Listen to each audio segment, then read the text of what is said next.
Hello everybody, this is Dia again with yet another video. இன்னைக்கு இந்த வீடியோல நம்ம போன வீடியோவோட கண்டினியூவேஷன் பார்க்கலாம். அதாவது இன்னைக்கு பார்க்க போற வீடியோ என்னன்னு பாத்தீங்கன்னா பாண்டோரா பாக்ஸ். தமிழ்ல சொல்லணும்னா பண்டோராவின் பொட்டி அப்படின்ட்டு சொல்லலாம். இந்த வார்த்தைக்கான அர்த்தம் என்னன்றது உங்களுக்கு தெரியுமா?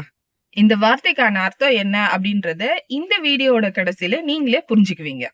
நான் போன வீடியோலயே சொல்லியிருந்த மாதிரி நம்மளுடைய இளைய தளபதி விஜய் அவர்கள் இப்போ இருக்கிற கரண்ட் எஸ்டாப்ளிஷ்மெண்ட்ஸ், அதாவது பொலிட்டிக்கல் எஸ்டாப்ளிஷ்மெண்ட்ஸ் எல்லாத்தையுமே கொஞ்சம் ஷேக்அப் பண்ணிருக்காரு அப்படின்னு தான் சொல்லணும். இவரு அவருடைய பிரச்சாரத்திலயும் அவரோட மாநாட்டுல எல்லாத்துலயுமே தன் கட்சிக்கு அகெயின்ஸ்டா டிஎம்கே மட்டும்தான் போட்டி போட போறாங்க அப்படின்ட்டு சொல்லியிருக்காரு. ஆனா இப்போ நடக்கிற சில சேஞ்சஸையும் அப்டேட்ஸையும் வச்சு பார்த்தோம்னா அவரு ஒரு அங்கிள் மட்டும் இல்ல, நிறைய அங்கிள்ஸ்க்கு அகெயின்ஸ்டா போட்டி போட வேண்டிய நிலைமை வரும் அப்படின்ட்டு எதிர்பார்க்கப்படுது. ரூலிங் பார்ட்டிக்கு அகெயின்ஸ்டா இவரு சொன்ன விமர்சனங்கள் எல்லாமே இப்போ புதிய கூட்டணிகளை ஃபார்ம் பண்றதுக்கு நிறைய பேரை தட்டி எழுப்பியிருக்கு அப்படின்னு தான் சொல்லணும். இப்ப பாத்தீங்கன்னா நம்மளுடைய ஏஎம்கே லீடர் இருக்காருல்ல, கண்ணத்துல குழிலாம் வருமே, தன்னுடைய காந்தர்வ ஸ்மைல் எல்லாம் வச்சுட்டு இருப்பாரு. அவரு இவ்வளவு நாள் பாத்தீங்கன்னா இருக்கிற இடம் தெரியாம இருந்தாரு. இப்ப பாத்தீங்கன்னா ரீசெண்டா ட்ரெண்டுக்குள்ள வர ஆரம்பிச்சிருக்காரு. இது மட்டும் இல்லாம ஸ்ட்ரேஞ்ச் பெட் ஃபெலோஸ் அப்படின்ட்டு சொல்லப்படுற சில கூட்டணிகள் யார் கூட சேர்ந்து இப்ப எலெக்ஷனுக்கு நிக்க போறாங்க அப்படின்றது தெரியல. ஆனா இன்னும் 2026 எலெக்ஷன் வரதுக்கு கொஞ்சம் மாசங்களே இருக்கும் பொழுது யாராவது யாரு கூடயாவது சேர்ந்து அலையன்ஸ் ஃபார்ம் பண்ணியே ஆகணும் அப்படின்ற ஒரு நிலைமைக்கு எல்லாரும் தள்ளப்பட்டுட்டு வராங்க.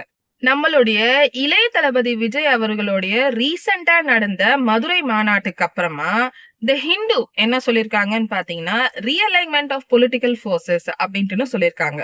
அதாவது நம்ம ஓபிஎஸ் ஐயா, டிடிவி தினகரன் சார், சசிகலா அம்மா, அப்புறம் செங்கோட்டையன் ஐயா, இவங்க எல்லாரும் சேர்ந்து ஒரு அலையன்ஸா ஃபார்ம் ஆவாங்க அப்படின்ட்டு நினைக்கப்படுது. இது ஒரு சைடு இருந்தாலும் நம்ம டிடிவி தினகரன் சார் என்ன சொல்லிட்டு வராருன்னு பாத்தீங்கன்னா தான் அந்த கட்சியில இருக்கிறதுனால நம்மளோட நேஷனல் பார்ட்டி பிஜேபி தன்னை நெக்லெக்ட் செய்யறதாவும் நிறைய ஃபோரம்லயும் நிறைய குற்றச்சாட்டு வச்சுட்டு வராரு. இது ஒரு சைடு இருந்தாலும் 2026 எலெக்ஷன் இவரே என்ன சொல்றாருன்னா டிஃப்ரெண்டா இருக்க போகுது அப்படின்றதையும் மென்ஷன் பண்ணிட்டு வராரு. இதெல்லாம் ஒரு சைடு இருந்தாலும் நம்மளோட ஓபிஎஸ் ஐயா இருக்காரு பாத்தீங்களா, அவரு பாட்டுன்னு பாத்தீங்கன்னா சிங்கப்பூர்ல தனியா நடந்து போயிட்டு வராரு. அது மட்டும் இல்லாம அவர் எந்த பார்ட்டில இருக்காரு அப்படின்றதும் நமக்கு தெரியல. நம்மளுடைய இளைய தளபதி விஜய் அவர்களுடைய மதுரை மாநாட்டுல வெரி வெரி ராங் அங்கிள் அப்படின்ட்டுன்னு கூச்சலிட்டதுக்கு அப்புறமா மத்த பார்ட்டிஸ்ல இருக்கிறவங்கள எல்லாரையும் சேர்ந்து ஒரு அலையன்ஸ் ஃபார்ம் பண்றதுக்கு நிறையவே தூண்டி விட்டுட்டு இருக்காங்க. நம்ம டிராவிடியன்ஸ் கிட்ட ஒரு காமன் ஃபேஷன் ஒண்ணு இருக்கு, ஒரு காமன் ட்ரெண்ட் ஒண்ணு இருக்கு. அதாவது ஏதாவது ஒரு பார்ட்டி இன்னொரு பார்ட்டியோட சேர்ந்து ஒரு அலையன்ஸ் ஃபார்ம் பண்றது. இப்போ பாத்தீங்கன்னு வச்சுக்கோங்களேன், லாஸ்ட் எலெக்ஷன்ல நம்மளோட ஏடிஎம்கேவும் பிஜேபியும் சேர்ந்து ஒரு அலையன்ஸ் ஃபார்ம் பண்ணாங்க. ஆனா அந்த அலையன்ஸ் பெருசா ஒண்ணும் உருப்படலன்ட்டு இருந்தாலும் ஏன் அது உருப்படல அப்படின்ட்டு பாத்தீங்கன்னு வச்சுக்கோங்களேன், பிஜேபி அப்படின்றது ஒரு நேஷனல் பார்ட்டி. இந்த பார்ட்டி நமக்கு நார்த்ல இருக்கு. இது ஒரு லோக்கல் பார்ட்டி கிடையாது. அதனால நம்ம ஊர் மக்களுக்கு இந்த காம்பினேஷன் பிடிக்கல. அதனால அந்த பார்ட்டி அவ்வளவு சக்சஸ்ஃபுல்லாவும் இல்ல. நம்ம ஊர் மக்களுக்கு என்ன எக்ஸ்பெக்டேஷன் பாத்தீங்கன்னா சென்ட்ரல் கவர்மெண்ட்ல எப்பவுமே நேஷனல் பார்ட்டியா இருக்கணும். நம்ம ஊருக்குன்னு பாத்தீங்க வந்தாங்க அப்படின்னா அது லோக்கல் பார்ட்டியா இருக்கணும். அப்பதான் அவங்களுக்கு எல்லாம் பிடிக்கும். அந்த சைடு நம்ம டிஎம்கே என்ன பண்றாங்க அப்படின்னு பாத்தீங்கன்னா கோட் சுட்டெல்லாம் போட்டு ஜெர்மனிக்கு போயிட்டு ஜாப் ஆப்பர்ச்சுனிட்டிஸும் இன்வெஸ்ட்மெண்ட்டும் தமிழ்நாட்டுக்கு இப்போ கொண்டு வந்திருக்காரு. அது மட்டும் இல்லாம ஆக்ஸ்போர்டுக்கு போயிட்டு நிறைய லெக்சர் எல்லாமும் கொடுத்திருக்காரு. அது என்னன்னு பாத்தீங்கன்னா நம்மளோட பெரியார பத்தி, செல்ஃப் ரெஸ்பெக்ட் பத்தி, அப்புறம் டிராவிடியன்ஸோட தாட்ஸ் பத்தி, இத பத்தி எல்லாம் லெக்சர் கொடுத்திருக்காரு.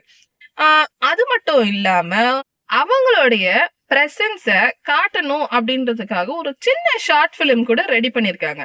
அந்த ஷார்ட் பிலிம்ல அவங்க மறுபடியும் வந்துட்டாங்க அப்படின்ட்டு இருக்கு. ஏன் வருவாங்க அப்படின்ட்டு சொல்லிருக்கலாமே, அவங்களுக்குதான் முன்னாடியே தெரியும்ல, அவங்கதான் முன்னாடியே தைரியமா சொல்றவங்களாச்சே. ரஷ்யாவுல பாத்தீங்கன்னா இதே பேர் கொண்டு இன்னொருத்தர் இருந்திருக்காரு. அவரு பேரும் ஸ்டாலின் அப்படின்ட்டுன்னு சொல்றாங்க. இவரு வந்து என்னன்னு பாத்தீங்கன்னா ஆரியர்களுடைய சர்வாதிகாரி அப்படின்ட்டுன்னு சொல்றாங்க. அது எதுக்கு இப்போ? அது வேற விஷயம். அது அப்புறம் பார்க்கலாம். இப்போ நம்ம சென்டர்ல இருந்து என்ன நடக்குது அப்படின்ட்டுன்னு பார்க்கலாம். சென்டர்ல வந்து பாத்தீங்கன்னா நம்மளுடைய ஹானரபிள் ஹெச்எம், அதாவது உள்துறை அமைச்சர், அதாவது ஹோம் மினிஸ்டர், இவரு வந்து நம்மளுடைய பிஜேபியும் ஏஐடிஎம்கேவும் இவங்களோட மத்த சின்ன பார்ட்டிஸ் எல்லாரும் சேர்ந்து ஒரு கூட்டணியா ஃபார்ம் பண்ணணும் அப்படின்ட்டு ரொம்ப ஆசைப்படுறாரு. முத்தமெல்லாம் கொடுத்துலாம் வந்து சேர்ந்துக்கிட்டாங்கன்னா பாத்துக்காங்களேன். இவங்க எல்லாரும் சேர்ந்து ஒண்ணு சேர்ந்து எலெக்ஷனுக்கு நிக்கிறாங்கன்னு வச்சுக்கோங்க. இப்போ எலெக்ஷனை வின் பண்ணாங்க அப்படின்னா யாரு சிஎம் ஆவாங்க? இல்ல நம்ம வழக்கம் போல நம்ம இபிஎஸ் ஐயாவே சிஎம் ஆவாங்க அப்படின்ட்டு நினைச்சுக்கலாமா?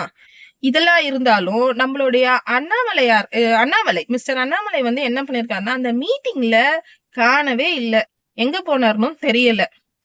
இப்போ இந்த ஓவரால் சீனே மொத்தமா வச்சு பார்த்தோம்னு வச்சுக்கோங்களேன், நம்மளுடைய இளைய தளபதி விஜய் அவர்கள் வந்து எலெக்ஷன்ல போட்டி போடுறதுக்கு நிறைய அங்கிள்ஸ் இருக்காங்க. பாலிடிக்ஸ் அப்படின்ற வார்த்தைக்கான அர்த்தம் பாத்தீங்கன்னா இந்த ரீசன்ட் டைம்ஸ்ல ஒரு பாஸ்ட் 20 இயர்ஸ்ல வந்து நிறையவே சேஞ்ச் ஆயிருக்கு அப்படின்னு தான் சொல்லணும். சோ இன்னொரு விஷயம் வந்து நான் டிஸ்கஸ் பண்ணணும் அப்படின்னு நினைச்சது என்ன அப்படின்னு பாத்தீங்கன்னா லேபர் ஃப்ரண்ட்ல இருந்து வர லாட் ஆஃப் கம்ப்ளைண்ட்ஸ் பத்தி தான்.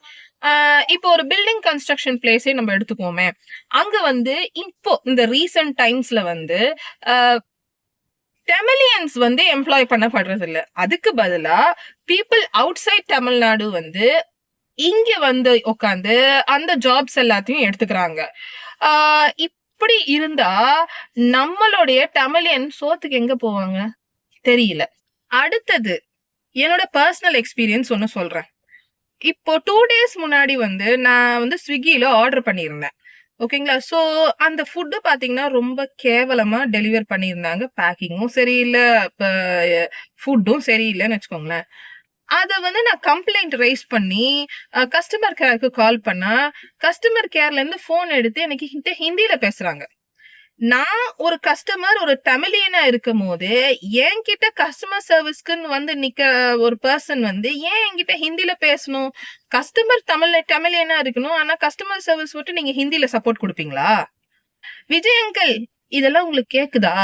இதே குழப்பங்கள் நீடிச்சிட்டு இருந்துச்சு அப்படின்னா மெஜாரிட்டி ஃபார்ம் பண்ணாமே நம்ம இருந்தோம் அப்படின்னா it is not going to be good. அதனால மெஜாரிட்டி ஃபார்ம் பண்றது, அலையன்ஸ் ஃபார்ம் பண்றது எல்லாருக்குமே நல்லது.